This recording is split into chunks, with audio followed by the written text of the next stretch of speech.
So make sure कि इस आने वाले वीक में आप 11 जो आपने पढ़ी है इस मंथ, उसको आप एक बार रिवाइज कर लो। ओके यो मैम। ठीक है, चलो मैं स्क्रीन शेयर कर रही हूँ। पहले हम टॉपिक कंप्लीट कर लेते हैं, फिर हम आगे चलते हैं।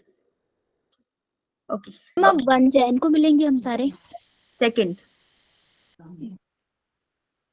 जन। ओके बाकी बच्चे भाई, जो तुम्हारा अनऑफिशियल तुम लोगों का जो आपस में ग्रुप है, उस ग्रुप में अपने आप को एक दूसरे को ऐड कर लो। जो बच्चे ऐड नहीं है वो दूसरों को ऐड करो। कौन है भाई ग्रुप का एडमिन? सभी है मैम। अभी तो बेटा बाकी क्लासमेट्स को भी ऐड कर लो जिनको नहीं ऐड कर रखा, ताकि टच में रहना, एक दूसरे से बात करते रहना, क्वेश्चन पेपर शेयर करते रहना जो तुम्हारे स्कूल में हो रहे हैं, राइट। एक दूसरे के साथ मिलकर पढ़ोगे तो ज्यादा अच्छा है ना। Yo ma'am. At least question paper exchange करने की एक्टिविटी के तो काम आ ही जाएगा ना। Yo ma'am. तो breathing and exchange of gases, transport of oxygen की बात हुई थी, फिर उसके बाद हम कार्बन डाइऑक्साइड पे गए थे, राइट। तो ऑक्सीजन तो हमने ट्रांसपोर्ट कर लिया था, ये वाले फिनोमिनास करे थे हम लोगों ने 3-4, राइट। एक सेकेंड, तो कौन मुझे एक्सप्लेन करेगा हेल्डन इफेक्ट?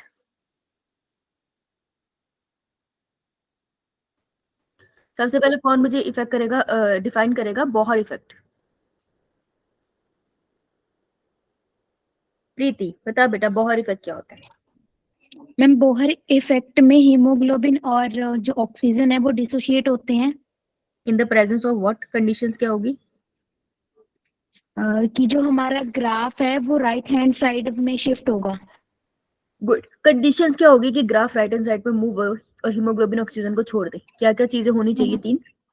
हमारा जो H पॉजिटिव कंसंट्रेशन है वो इंक्रीज होगा और कार्बन डाइऑक्साइड भी इंक्रीज होगा और टेम्परेचर भी इंक्रीज होगा। गुड। और हेल्डन इफेक्ट क्या है बेटा? मैम उसमें हीमोग्लोबिन और जो ऑक्सीजन है वो एसोसिएट होता है और जो हमारा ग्राफ है वो लेफ्ट हैंड साइड में शिफ्ट होता है और उसमें जो H पॉजिटिव की कंसंट्रेशन है वो डिक्रीज होती है, टेम्परेचर भी डिक्रीज होता है और कार्बन डाइऑक्साइड भी डिक्रीज होता है। वेरी गुड, शाबाश, गुड गुड गुड जॉब। तालियां बजाओ भाई, बहुत अच्छे से बताया इसने, गुड जॉब।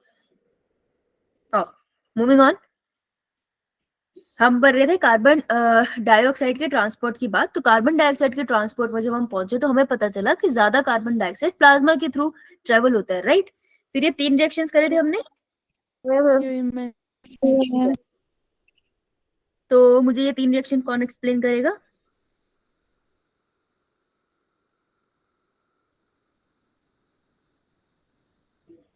प्रीति के अलावा और कोई नहीं पढ़ के आया? प्रीति पेपर हो गए तुम्हारे स्कूल के? नहीं मैम, कल से स्टार्ट है। कल से स्टार्ट है, वो फिर भी पढ़ के आई है यार। बाकी व्हाट अबाउट यू? मैम बाकी बच्चों का? पिछली बार वाली रिकॉर्डिंग नहीं की थी ना?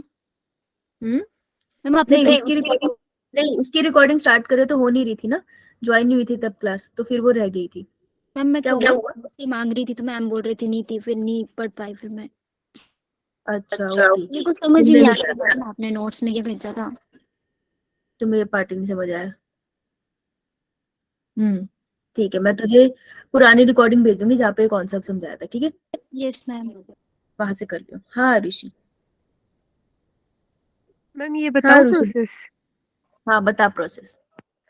मैम इसमें होता है कि जब जो सेल होता है उसके पास जब कंसंट्रेशन ऑफ CO2 बढ़ जाती है तो वहाँ पे जो हीमोग्लोबिन और ऑक्सीजन का जो बॉन्ड होता है तो CO2 वो बॉन्ड तोड़ देता है और उसके साथ कंबाइन होके ये तो टिश्यू में लेवल बढ़ा है ना, तो ये बॉन्ड कहाँ टूटा है? मैम ये तो उसमें हीमोग्लोबिन के अंदर टूटेगा। ये बता भी तो सही ना कि कार्बन डाइऑक्साइड ब्लड में एंटर करते हैं और आरबीसी में एंटर करते हैं, तो बता दे। Yes ma'am. फिर और उसके बाद वो हीमोग्लोबिन के साथ जुड़ जाता है और बनाता है कार्ब अमीन हीमोग्लोबिन। और जो कार्बन डाइऑक्साइड होता है, क्योंकि जो हीमोग्लोबिन होता है उसमें वाटर भी प्रेजेंट होता है, उस वजह से वो उसके साथ कंबाइन कर लेता है और हीमोग्लोबिन में वाटर H2CO3 प्रेजेंट नहीं है, आरबीसी में वाटर प्रेजेंट है। आरबीसी में जो वाटर प्रेजेंट होता है उसके साथ कंबाइन करता है और H2CO3 बनाता है और उसके बाद HCO3 निकलता है और H पॉजिटिव जो आयन होता है वो अलग हो जाता है। और फिर जो एक और हीमोग्लोबिन और ऑक्सी हीमोग्लोबिन होता है वो टूट जाता है, और जो H पॉजिटिव आयन होता है वो हीमोग्लोबिन के साथ जुड़ जाता है। हाँ, तो और हमने उसके बाद जो HCO3 होता है वो बाहर निकल जाता है, क्योंकि इसमें आयन की मतलब जो बैलेंस होता है वो खराब हो जाता है, तो उस वजह से Cl नेगेटिव इसमें अंदर आ जाता है। ताकि आयन बैलेंस खराब ना हो, और उसको हम बुलाते हैं क्लोराइड शिफ्ट या फिर हैम्बर्गर फिनोमेना। वेरी गुड बेटा, शाबाश, गुड आरुषि, अच्छे से करके आइए, ताली बजाओ भाई, गुड, अच्छे से बताया। ठीक है, तो हुआ क्या, टिश्यू लेवल पे बहुत सारी कार्बन डाइऑक्साइड थी, जब उसके पास ये ब्लड आया ना कैपिलरी में जिसके अंदर बहुत सारी ऑक्सीजन थी, तो टिश्यू से कार्बन डाइऑक्साइड देखते ब्लड में तो कार्बन डाइऑक्साइड कम है, तो वो यहाँ पर आ जाता है कार्बन डाइऑक्साइड। कार्बन डाइऑक्साइड पहला रिएक्शन करेगा, हीमोग्लोबिन से ऑक्सीजन को अलग कर देगा और खुद हीमोग्लोबिन के साथ चिपक जाएगा। फिर कार्बन डाइऑक्साइड दूसरा रिएक्शन करता है कि आरबीसी के अंदर जो पानी प्रेजेंट है उससे रिएक्ट करता है in the presence of carbonic anhydrase enzyme और H2CO3 बनाता है। फिर H2CO3 कार्बोनिक एनहाइड्रेस इसको और तोड़ता है SCO3 नेगेटिव और H पॉजिटिव में। अब क्वेश्चन ये है कि कार्बन डाइऑक्साइड HCO3 में क्यों चेंज हुआ और ये एक्स्ट्रा जो बचा हुआ है H पॉजिटिव, इसका क्या काम है। तो तीसरा रिएक्शन होता है कि जो H पॉजिटिव है ये हीमोग्लोबिन और ऑक्सीजन के मॉलिक्यूल, जैसे ये ऊपर हीमोग्लोबिन ऑक्सीजन के मॉलिक्यूल को कार्बन डाइऑक्साइड ने तोड़ा था ना, यहाँ पे हीमोग्लोबिन और ऑक्सीजन के मॉलिक्यूल को H पॉजिटिव आयन तोड़ता है और हीमोग्लोबिन के साथ जाके अटैच हो जाता है, बिकॉज हीमोग्लोबिन H पॉजिटिव के कॉन्सेंट्रेशन की तरफ अट्रैक्ट होता है क्योंकि उसका अमाउंट ज्यादा है और कार्बन डाइऑक्साइड को भी वो पसंद करता होता है। तो ये H पॉजिटिव के साथ अटैच हो गया, तो हीमोग्लोबिन H पॉजिटिव के साथ अटैच हो गया। इससे हुआ क्या, अगर H पॉजिटिव अकेला आरबीसी में रहता ना, बहुत सारे H पॉजिटिव होते तो आरबीसी एसिडिक हो जाती, ज्यादा H पॉजिटिव का मतलब एसिडिक था। तो हीमोग्लोबिन ने अपने आप को सेक्रीफाइस कर दिया, ऑक्सीजन से रिश्ता तोड़ दिया, अपने आप को सेक्रीफाइस कर दिया H पॉजिटिव के साथ कंबाइन करके, ताकि आरबीसी नेगेटिव ना हो जाए। ठीक है, आरबीसी एसिडिक पीएच की ना हो जाए। तो यहाँ भी ऑक्सीजन रिलीज हुआ, यहाँ भी ऑक्सीजन रिलीज हुई। अब ऑक्सीजन क्या करे, आरबीसी में वो बिना हीमोग्लोबिन के रह नहीं सकती थी, तो वो देखती कि टिश्यू की तरफ ऑक्सीजन का लेवल कम है तो वो टिश्यू में चली जाती है। तो इस तरीके से गैसेस एक्सचेंज हो जाता है in the at the site of tissue, कि सारा ऑक्सीजन टिश्यू में आ जाता है और टिश्यू से कार्बन डाइऑक्साइड यहाँ चला जाता है।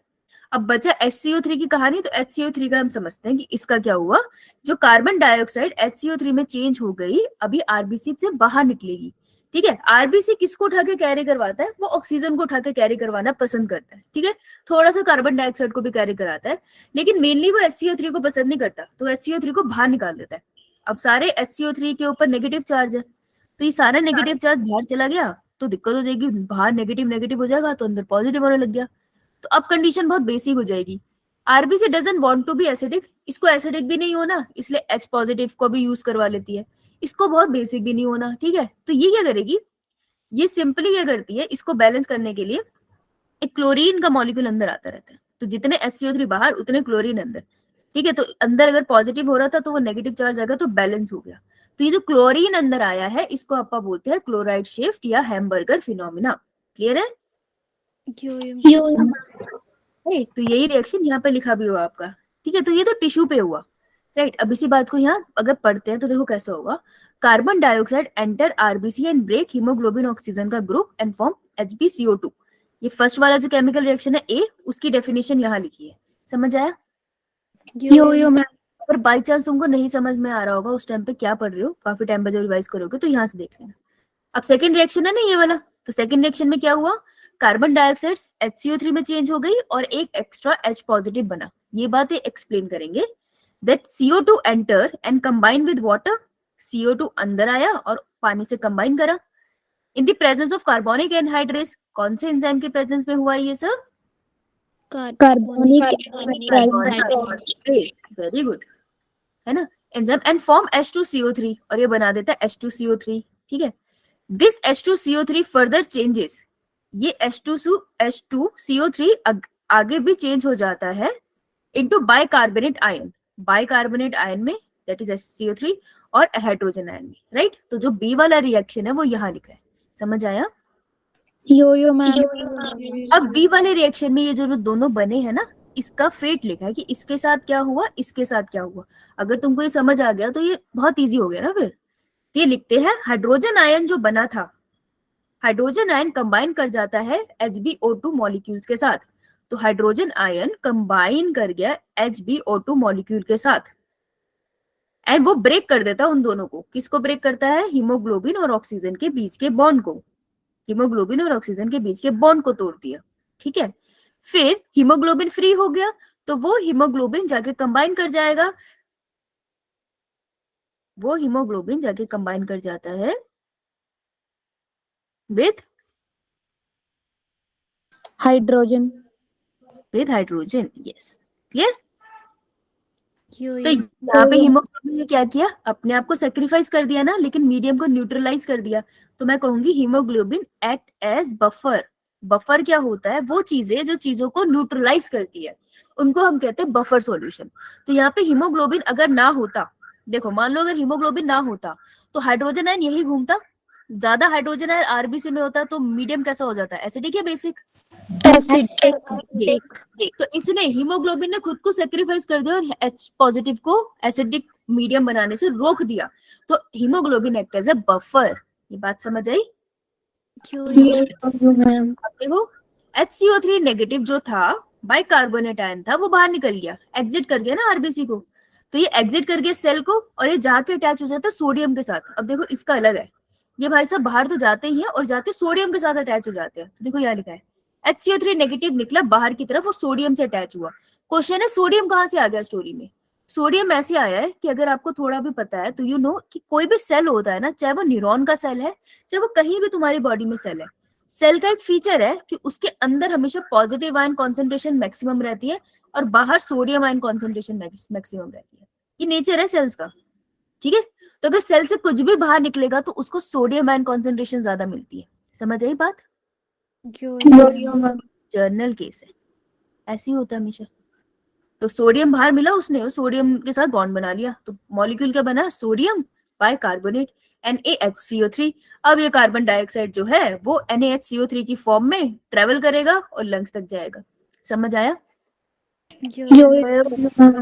तो फिर मेरे को हैंड रेस करके बताओ कि HCO3 कार्बन डाइऑक्साइड HCO3 में चेंज क्यों हुआ? क्या लगता है? अपनी अंडरस्टैंडिंग से बताओ।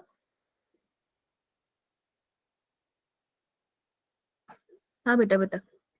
मैम क्योंकि कार्बन की वैलेंसी 4 होती है। और फिर वो उसने कंबाइन करके क्या किया? हाइड्रोजन के साथ अटैच हुआ वो, तो वो कंबाइन करके अब क्या करेगा? जो HCO3 मॉलिक्यूल जब बनता है तो फिर वो क्या होता है उसके साथ? सोडियम के साथ कंबाइन करता है। पहले वो आरबीसी को एग्जिट करेगा, फिर सोडियम के साथ कंबाइन करेगा, फिर वो क्या करेगा? NaHCO3 की फॉर्म में फिर लंग्स के पास चले जाएगा। हाँ, फिर वहां पे क्या होगा? यही रिएक्शन उल्टा होगा और कार्बन डाइऑक्साइड रिलीज होगा और लंग से बाहर निकल जाएगा। तो इसने किया क्या? ये सारा रिएक्शन क्यों हुआ था? सेकंड वाला, ये बी वाला, ताकि कार्बन डाइऑक्साइड को हम प्लाज्मा के थ्रू ट्रेवल करवा सके और लंग से बाहर निकाल सके। समझ आई बात? ठीक है।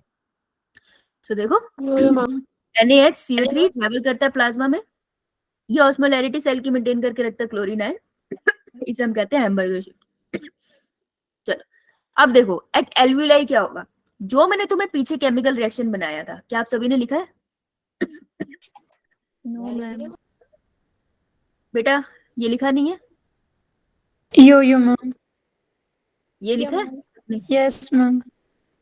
कोई बच्चा इसने नहीं लिखा बेटा? चलो यू हैव 2 मिनट्स, फटाफट लिखो इसे। जिसने लिखा है एक बार चेक कर लो, कुछ नहीं समझ आया तो बताओ। 1 मिनट है, आप चेक करो, फटाफट लिखो इसे, क्योंकि नेक्स्ट के लिए मुझे आपकी मदद चाहिए। आपने लिखा नहीं है तो कैसे मदद करोगे ना?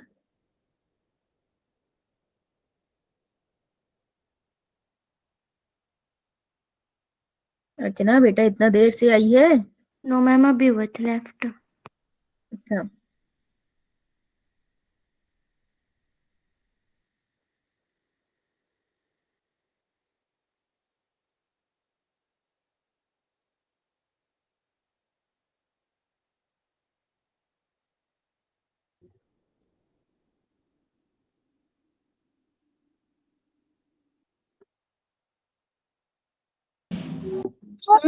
पॉजिटिव आयन हीमोग्लोबिन के साथ अटैच हो जाता है। यस। Okay ma'am.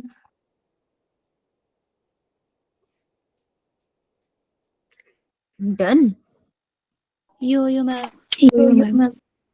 चलो अब एल्वुलाई है, ये रही एल्वुलाई। ठीक है, तो मान लो ये एल्वुलाई है। हमेशा एल्वुलाई को ऐसे बनाते हैं ना, तो हम ऐसे ही बनाते हैं। चलो अब एल्वुलाई में तुम क्या चाहते हो, कौन रिलीज होए? कार्बन डाइऑक्साइड या oxygen? Carbon dioxide. Yes ma'am. तो कार्बन डाइऑक्साइड तुमको यहाँ छोड़नी है। दैट मीन्स तुमको क्या पढ़ना पड़ेगा, हीमोग्लोबिन और कार्बन डाइऑक्साइड जहाँ अटैच है, क्या करवाओगे इसकी? ऑक्सी। ब्रेक करवाओगे उसको। Yes ma'am. यो मैम। और दूसरी जगह हीमोग्लोबिन कैसे पड़ा है, NaHCO3 की फॉर्म में, इसको भी क्या कराओगे?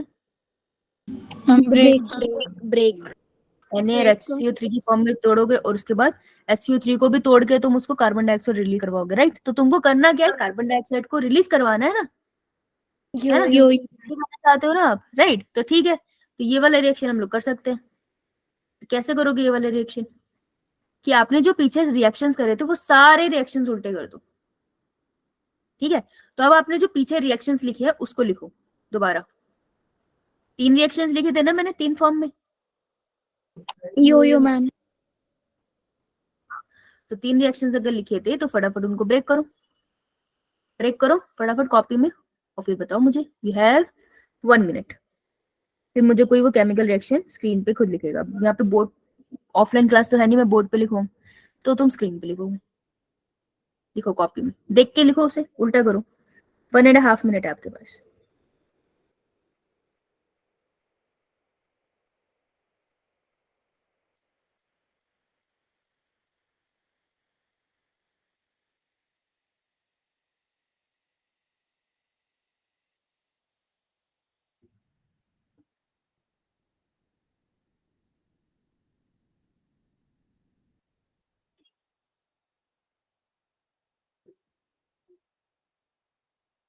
वन एंड हाफ मिनट, जिसका हो जाए वो हैंड रेस कर देना, तो मुझे पता चल जाएगा आपका हो गया।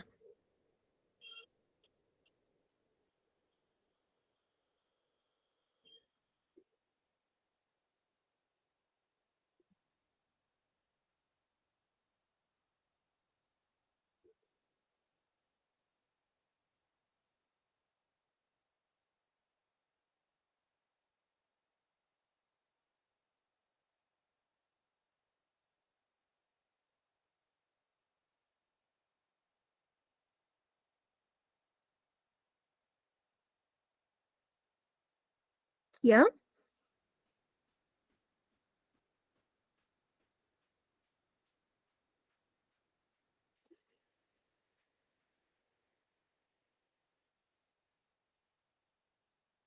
ओके, लास्ट 30 सेकेंड है, मैं एक्स्ट्रा 30 सेकेंड दे रही हूँ।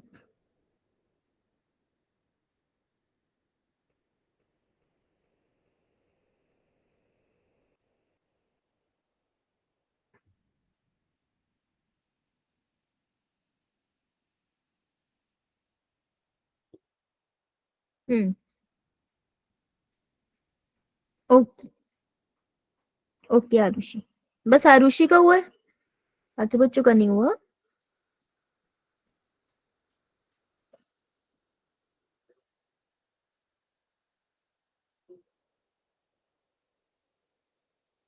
ठीक है बेटा। आरुषि पहला रिएक्शन बता।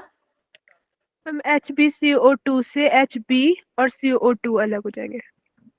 HbCO2 से Hb प्लस CO2 हो जाएंगे, राइट? Yes ma'am. से बाहर निकल जाएगा। अब ये होने के लिए क्या क्या चीजें होनी चाहिए इस एनवायरनमेंट में, किसका अमाउंट ज्यादा होना चाहिए? ऑक्सीजन का।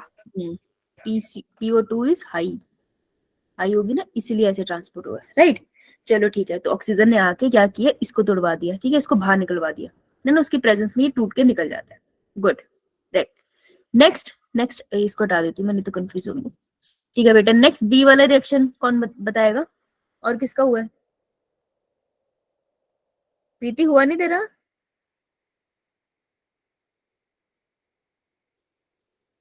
प्रीति नहीं, ठीक है, चल आरुषि बता नेक्स्ट। H2CO3 से CO2 प्लस H2O। H2CO3 बना था, उससे पहले किससे मिला था? H2CO3 कहाँ से ले आई थी? CO2 प्लस H2O से। CO2 प्लस H2O से बना था ना, यस मैम। H2CO3। फिर H2CO3 कहाँ रुका हुआ था सेल में, वो तो आगे चेंज हो गया था HCO3 में, ये नहीं हुआ था। Yes ma'am. और इसका भी हाइड्रोजन आयन जाके फंसा हुआ है कहाँ पे, हीमोग्लोबिन के साथ, ऐसा नहीं ना। Yes ma'am. तो पहले रिएक्शन सी वाला तुझे उल्टा करना पड़ेगा, फिर बी होगा। तो बता यहाँ क्या हुआ, बता।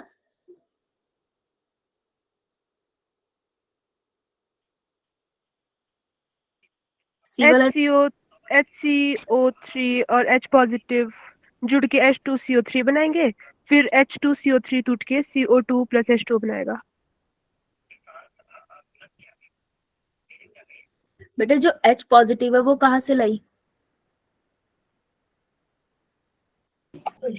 HCO3 और H पॉजिटिव आयन जब हमारा बना था तो वहां से हाइड्रोजन आयन आया था। तो hydrogen ion HCO3 plus H positive बना था, ये बोल रहे हो। बेटा यस ये मैम। H पॉजिटिव की फॉर्म में आरबीसी में है ही नहीं ना, ये किस फॉर्म में पड़ा आरबीसी में, HHB की HHB। HBH, यस ऐसे पड़ा है ना, तो पहले इसे तो तोड़ लो। अब बोल ना H पॉजिटिव अब आया, तो ठीक है, अब H पॉजिटिव को ऊपर लेकर जाओ। अब तो समझ भी आता है मेरे को, H पॉजिटिव लेके गए हो, ठीक है, H पॉजिटिव तो आ गया, लेकिन तुमको HCO3 भी तो चाहिए। अब HCO3 है आरबीसी के अंदर, नो मैम। CO3 है ही नहीं आरबीसी के अंदर, तो लेकर आओ ना आरबीसी के अंदर। लेकर कहाँ से आओगे, NaHCO3 से। हाँ अंदर लेकर आओ, NaHCO3 वाले पॉइंट को ये करोगे ना। Yo ma'am. तो NaHCO3 को तोड़ो, बाहर बना तो बाहर ही तोड़ो, Na प्लस HCO3।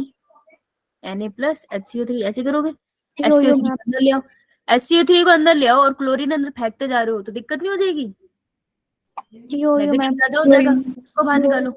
क्लोरीन को बाहर निकालेंगे। क्लोरीन को बाहर निकालेंगे, बहुत बड़ी बात बोली इसने, गुड। क्लोरीन को बाहर निकल दिया।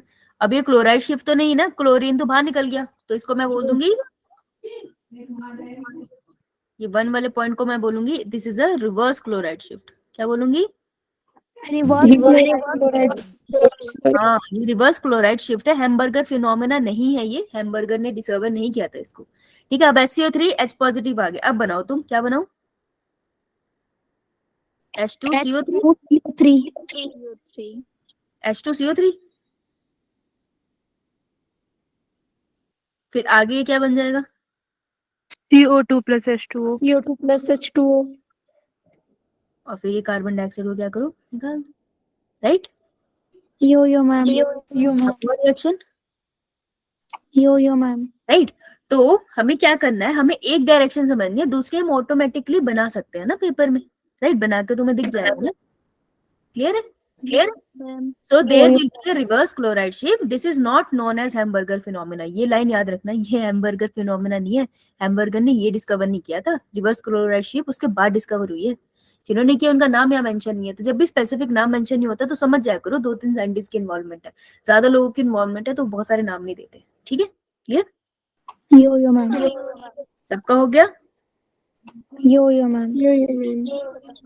गुड, ठीक है जी। चल, तो ये वाला पार्ट था जो हमारा था। अब इसके बाद क्योंकि हम ज्यादा तो इसके बाद कर नहीं पाएंगे, so will do one thing, हम एक बार रिवीजन कर लेते हैं हमने अभी तक क्या पढ़ा है, ठीक है।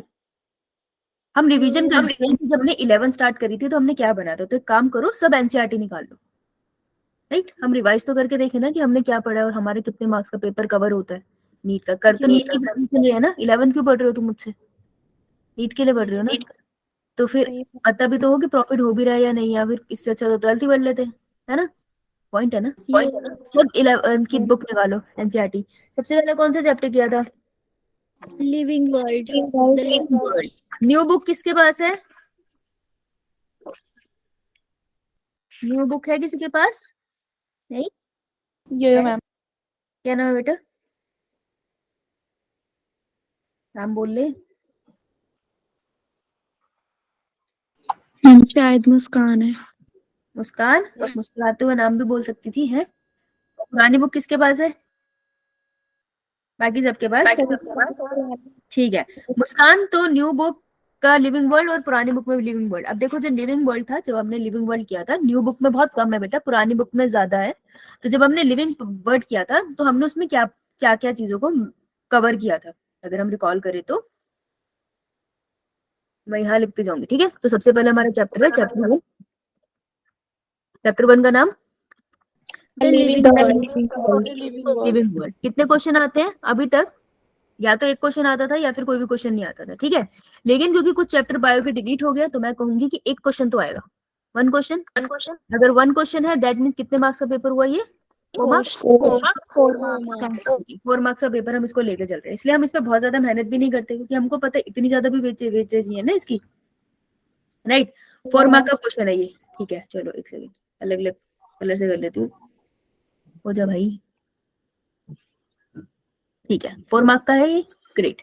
अगर इस चैप्टर को हमने डिवाइड किया था तो सबसे पहले हम चैप्टर में हमने पढ़ा था कि difference between living and non living, basic बात। फिर हमने करा था फंडामेंटल की feature and defining feature. Living में हमने यही पढ़ा था ना, जहां तक मुझे याद है ना। तो यही था जिसको हमने थोड़ी मेहनत लगाई थी कि यार इसको समझने में थोड़ी सी जान लगी थी, राइट। तो हमने लिविंग वर्ल्ड में क्या पढ़ा था, एक second, difference between fundamental and defining features. Defining feature.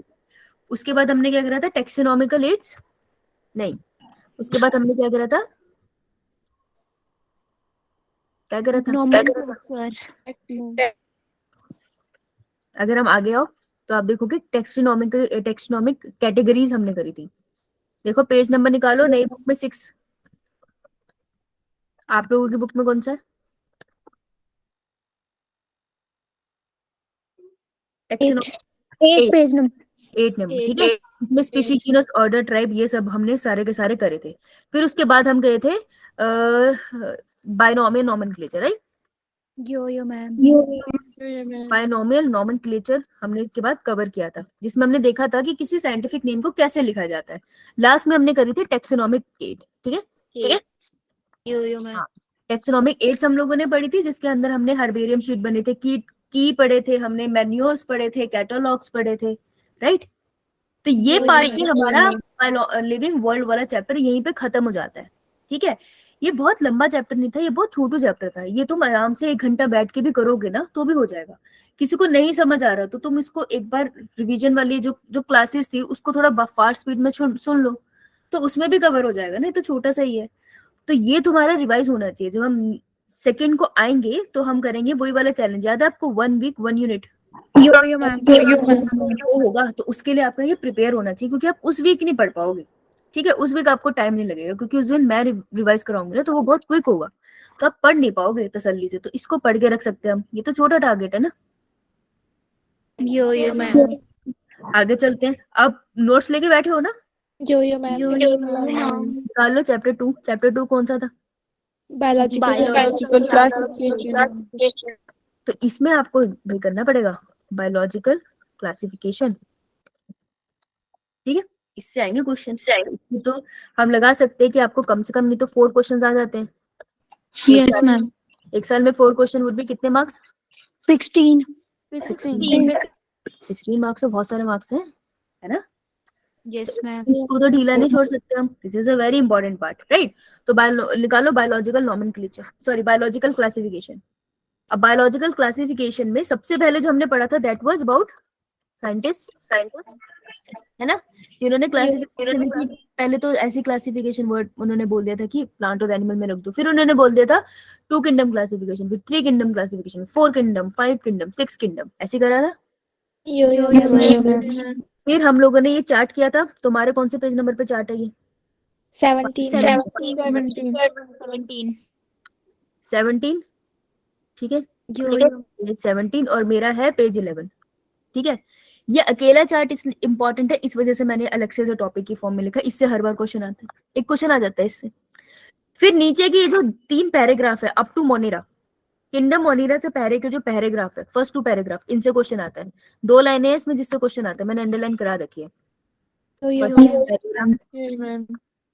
ठीक है, मैं बता रही हूँ एग्जैक्टली तुमको चैप्टर में क्या पढ़ना है, इससे तुम्हें क्वेश्चन आता है और एक्चुअल में भर भर के क्वेश्चन आते हैं, तो ये बहुत इंपॉर्टेंट है, इसको तुम इग्नोर नहीं कर सकते, तो इसको तुम्हें एक बार तो पढ़ना पड़ेगा ना, ये तो कैसे करोगे, यो यो राइट। तो पढ़ना तो तुमको पड़ेगा, एक बार खुद से पढ़ना पड़ेगा ना, मैं तो इसमें कुछ नहीं कर सकती, आपको पढ़ना पड़ेगा, राइट। तो ये वाला पार्ट आपको करना पड़ गया, ठीक है। उसके बाद आगे चलते हैं।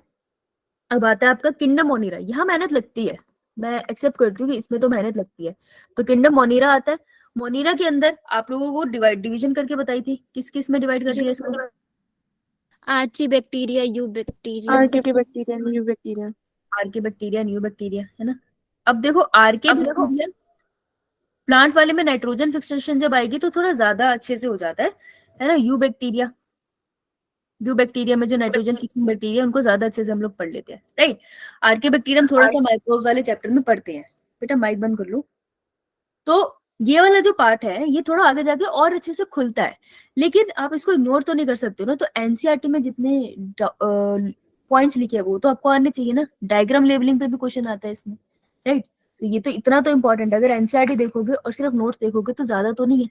अगर देखो अपनी एनसीईआरटी, आपको बोल्ड में लिखा हुआ आपको 4 पिक्चर दिख रही है, कोकाई, बैसिलस, स्पाइरल, है ना। तो वो डायग्राम इंपॉर्टेंट है। फिगर कौन सी है वो, फिगर 2.1 2.1, ठीक है। उसके बाद filamentous, blue green alga, Nostoc दिख रहा है, यो यो मैम 2.2, 2.2 ठीक है। उसके बाद आपको ये दिख रहा है बोल्ड में लिखा हुआ माइकोप्लाज्मा, यो यो मैम ठीक है, माइकोप्लाज्मा। और आपको ये दिख रही है फिगर डिवाइडिंग बैक्टीरिया, यो मैम ठीक है। ये सब पे कहीं ना कहीं क्वेश्चन आ गया। आपके जो टेस्ट हुए संडे टेस्ट में डिवाइडिंग बैक्टीरियम के डायग्राम पे भी क्वेश्चन आया कि ये कर क्या रहा है, फिजन कर रहा है या फिर सेक्सुअल डिवीजन कर रहा है, पूछा है उन्होंने। तो बेसिकली हर डायग्राम पे क्वेश्चन है, नोस्टॉक पे क्वेश्चन आ रखा है, और लेबलिंग ऑफ द डायग्राम की वो कौन सी शेप के बैक्टीरिया उस पर भी क्वेश्चन आया है। तो ये भी तो 4 मार्क के क्वेश्चन है ना। तो अगर तुम इतना भी करके जाओगे तो तुमने प्रिपेयर तो किया ना, यो यो समझ रहे हो ना कि इसको कैसे पढ़ना है। इसको इस तरीके से अपने दिमाग में, जब तक दिमाग में छोटा नहीं करोगे तो वो चीज छोटी लगनी बंद हो जाएगी। उसके बाद आता है किंगडम प्रोटिस्टा। प्रोटिस्टा खोलो नोट्स। प्रोटिस्टा को किस किस में डिवाइड करा था, क्राइसोफाइट हमेशा रोते रहते। आराम से आराम से आराम से आराम से, चुप चुप हो जा, हो जा, चुप हो जा। क्राइसोफाइटा जो हमेशा रोते रहते हैं। सेकंड वाला हाँ, जिनके पास 2 फ्लैजिला थे ना, डायनोफ्लैजिलेट। थर्ड वाला न्यूक्लिनोइड, जो बीच वाले थे, मिक्सोट्रॉफी, है ना। यो यो फिर उसके बाद स्लाइम स्लाइमी मोल्ड नहीं था, स्लाइम मोल्ड था, चिकने चिकने, है ना, slime mould, slimy. Good. Last protozoan, disease वाले पढ़े थे हमने यहाँ, स्लीपिंग सिकनेस, प्लाज्मोडियम, यहाँ आते थे ना, है ना। तो ऐसा नहीं है कि तुमको आता नहीं है, तुम्हें कुछ कुछ तो रिकॉल होगा। जब तुम इसे ऐसे ही पढ़ोगे जैसे तुमने पढ़ा था, रिवाइज वैसे करोगे तो हो जाएगा। ये तुमने बहुत अच्छे से किया था, इसलिए मेरे को पूरा विश्वास है कि ये वाला तुमको पार्ट आता है, ठीक है। उसके बाद किंगडम मोनीरा, प्रोटिस्टा, फिर आता है हमारा किंगडम फंगाई हाँ। फंजाई में क्या था, फंजाई को तो हमने क्लास में लिटरली वैसे ही याद किया था जैसे एनसीईआरटी में था, क्योंकि क्वेश्चन ही उससे आता था सीधा सीधा। तो किंगडम फंजाई की बात करते हैं। फंजाई में मानती थोड़ा ज्यादा कॉम्प्लिकेटेड हो जाता है, लेकिन इसको भी तो डिवाइड करा था हमने, किस किस में। एक तो पहले हमने इसके जनरल फीचर करे थे, इसके जनरल फीचर पे काफी क्वेश्चन बनते हैं, है ना। उसके बाद हमने इसको कैसे कैसे डिवाइड किया था,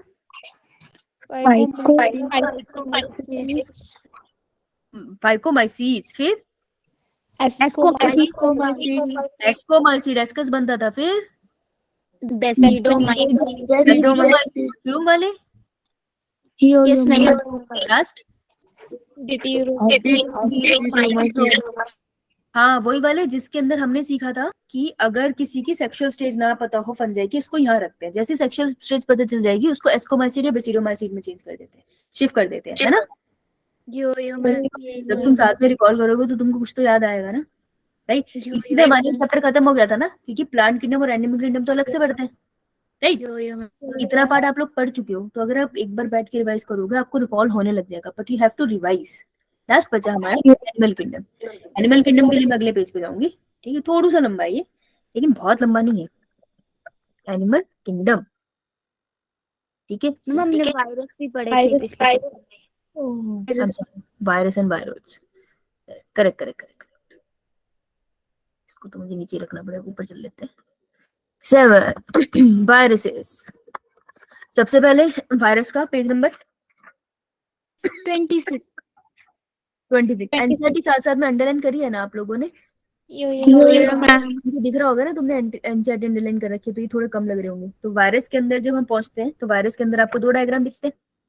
पहले तो नीट का पीवाईक्यू तो इसी पे है, दोनों डायग्राम आ चुके हैं नीट में लेबल होने के लिए। दैट मीन्स मैं दोनों डायग्राम कर जाऊं तो मेरा वायरस तो थोड़ा प्रिपेयर हो ही गया है ना। Yo ma'am. ये virus कौन सा है? क्या पूछा? एक वायरस कौन सा दे रखा है पिक्चर में? मैम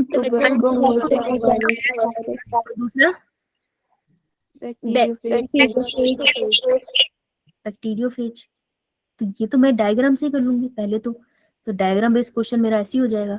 अब हम चल लेते हैं, अगर वायरस की बात करें तो एक तो हमने वायरसेस की बात करी थी, लिविंग है नॉन लिविंग है, उनके उससे रिलेटेड हमने साइंटिस्ट की बात करी थी, याद है ना? यो बात करी थी वायरोइड्स की, उससे रिलेटेड हमने साइंटिस्ट की बात करी थी, वो डाइनिंग टेबल पे बैठे थे ना। फिर हमने बात करी थी प्रायोन्स की, करेक्ट?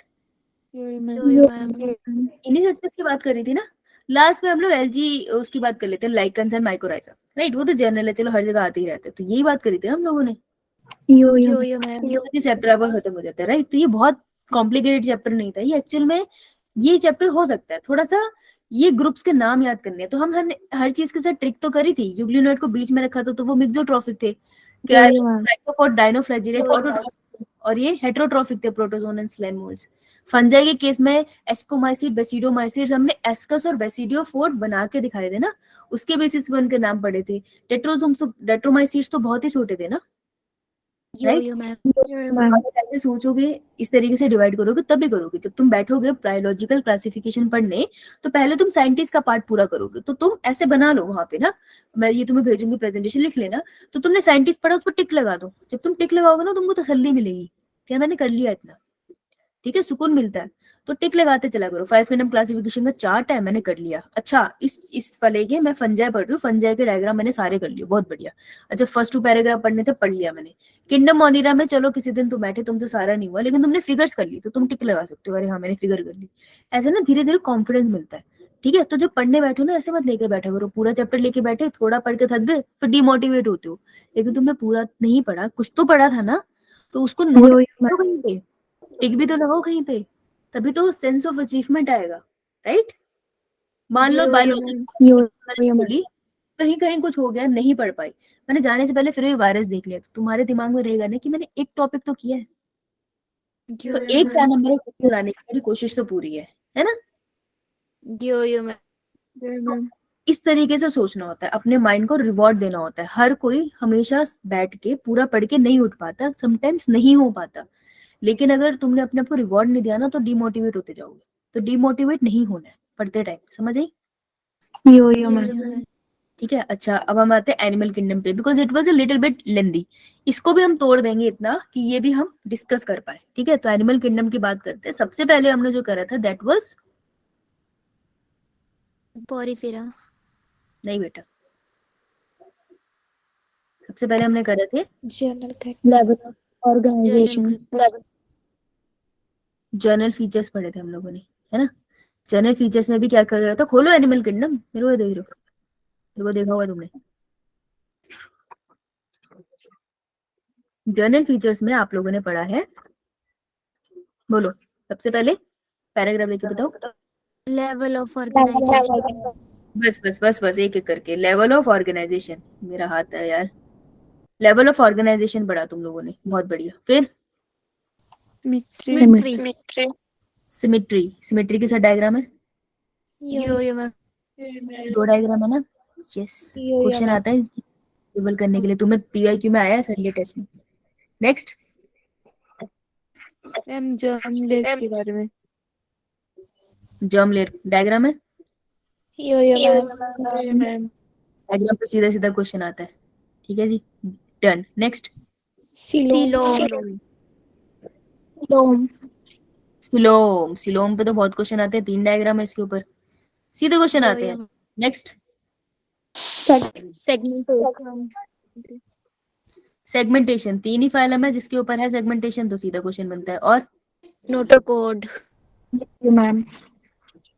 नोटोकॉर्ड, नोटोकॉर्ड तो चलो तुम आगे पढ़ते हो कोऑर्डिनेट के अंदर, राइट? इतना ही था। यो मैम, इसी दिन तुम उठे और तुमने जर्नल फीचर कर लिया, क्योंकि तुम एनिमल किंगडम पूरा पढ़ चुके हो ना, तो तुम फाइलम उसके साथ लिखे हुए याद कर सकते हो। तुमको याद आ जाएगा कि ए सिलोमेट में प्लेटी हेलमिन है, सिर्फ एस के सूडो सिलोमेट में एस के हेलमिन सी है। तो तुम्हारा यहाँ से बहुत सारे क्वेश्चन प्रिपेयर हो गए। ये एक क्वेश्चन नहीं है, ये बहुत सारे क्वेश्चन है, 2 क्वेश्चन आराम से निकलते हैं इस पार्ट से। तो ये भी तो काफी बड़ी अचीवमेंट है ना, क्या आप इतना सारा पार्ट कर चुके हो, है ना? फिर हम पढ़ते हैं, 2 चीजों में डिवाइड कर देते हैं एनिमल किंगडम को, that is non chordates and chordates, right? Non chordates को जब हम पढ़ते हैं तो हम वो चार्ट तो करते ही हैं। पेज नंबर कौन सा है वो? 49, पेज नंबर 49 के चार्ट के बेसिस पे बहुत से क्वेश्चन सॉल्व होते हैं। पीवाईक्यू लगाया है तो आपने देखे भी होंगे कि काफी सारे क्वेश्चन उससे निकलते हैं। अब नॉन कॉर्डेट्स में आपने पहला कौन सा पढ़ा था? पोरिफेरा वाटर कैनाल सिस्टम होता है इसमें, कि water vascular system? Water canal system, second, Coelenterata, Coelenterata में अल्टरेशन ऑफ जनरेशन आपको इसमें देखने को मिलती है। बेला था, बेला था। क्या बोल रही क्वेश्चन? सिलेंट्रेटा में अल्टरेशन ऑफ जनरेशन किस में देखने को मिलती है?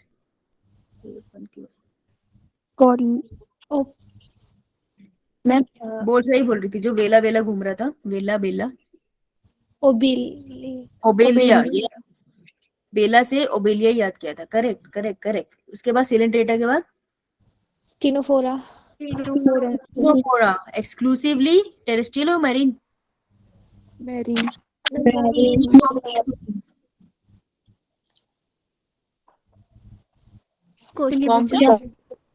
कॉम्प्लेट्स कितनी थी? 8 कॉम्प्लेट्स थी, 8। यस, तीनों एक दूसरे से बहुत, ये तीनों एक दूसरे से बहुत मिलते हैं, स्पेशली ये दोनों। अब नेक्स्ट अगले कलर से लिख रही हूँ मैं। उसके बाद प्लेटी हेलमिन से सब एक जैसे दिखते हैं ना देखने में तो ऑलमोस्ट, लेकिन अलग अलग है, राइट? ये तीनों की काफी कंबाइंड क्वेश्चन आते हैं, है ना, घूम फिर के। एनालिडा के बाद आर्थ्रोपोडा। एनालिडा और आर्थ्रोपोडा में एक कॉमन फीचर सेगमेंटेटेड बॉडी है इनकी। हाँ। उसके बाद आर्थ्रोपोडा के बाद इसकी बॉडी में फुट मिलता था हमें। फिर उसके बाद इकाइनोडर्मेटा तो अपने आप में यूनिक है। इसके लार्वा कैसे शेप सिमेट्री के होते हैं? हाँ, ये हेमिडल रेडियल सिमेट्री, शाबाश। और लास्ट हेमिकोडेटा, जिसके अंदर आपको क्या मिल जाता था?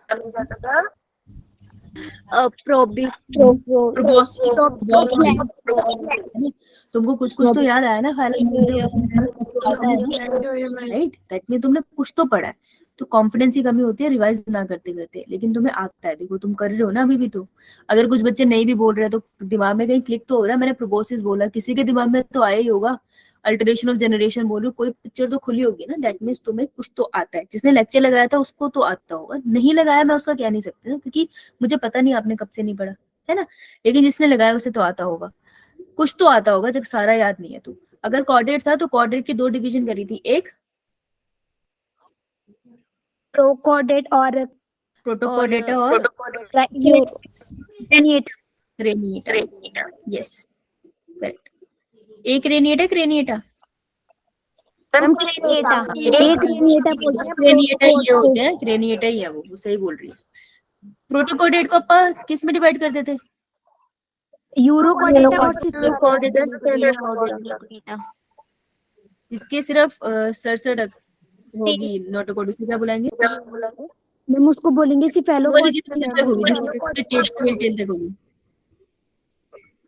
जिसके टेल में होगी नोटोकोड, बस। सॉरी मुझे आपकी ना एक्चुअली सॉरी आवाज नहीं आ रही, वो पीछे डॉग भौंकने लग गया नीचे ना, इसलिए। Good good good. तो इसकी सिर्फ टेल टेल में थी, इसलिए ये क्या था, सैड।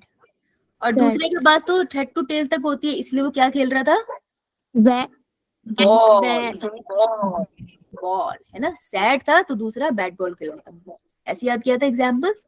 Yo-yo. देखो कॉपी से देखो, सेल्पा, A for Ascadia. Ascadia. Dolion. B for Branchiosperma.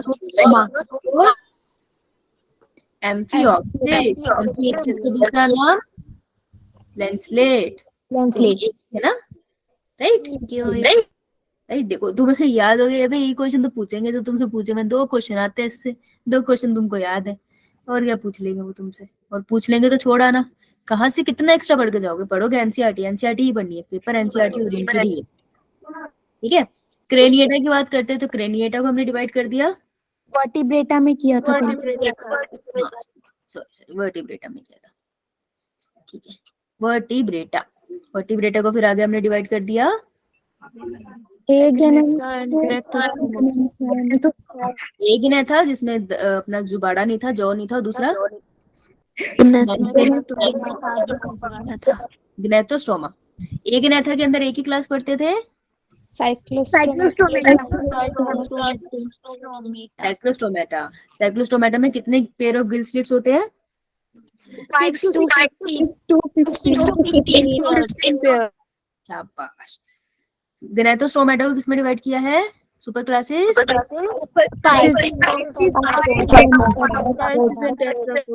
Tetrapoda. Pisces के अंदर 2 ग्रुप आते हैं अपने क्लासेस,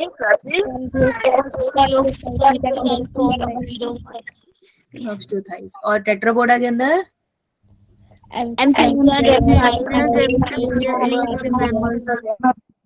एप्स एंड मैमल्स। तो तुम देख रहे हो, तुमने एक ही शीट में कितना सारा रिकॉल कर लिया। यो मैम। तुमको लगता है कि अगर तुम अपने नोट्स बैठ के एक बार शिद्दत से पढ़ोगे तुम्हें कर नहीं पाओगे, तो तुम जब जैसे ही करोगे उस पर टिक लगा देना। तो यही फ्लो चार्ट बनाना, जैसे जैसे करते होगा टिक लगाते जाना, समझ आई। यो मैम। अब तुम्हें क्या करना है, अब तुम्हें क्या करना है, 11 का एक बनाओ, 11 का, और एक बना लो 12 का, 12 का, ठीक है। तो कहाँ गया, एक बना लो आप 12 का, कहाँ गया, हो जा रहा है, ठीक है। करना कुछ नहीं है, आप इसका प्रिंट भी निकाल सकते हो, कुछ मत करो, यहाँ लिखो चैप्टर का नाम,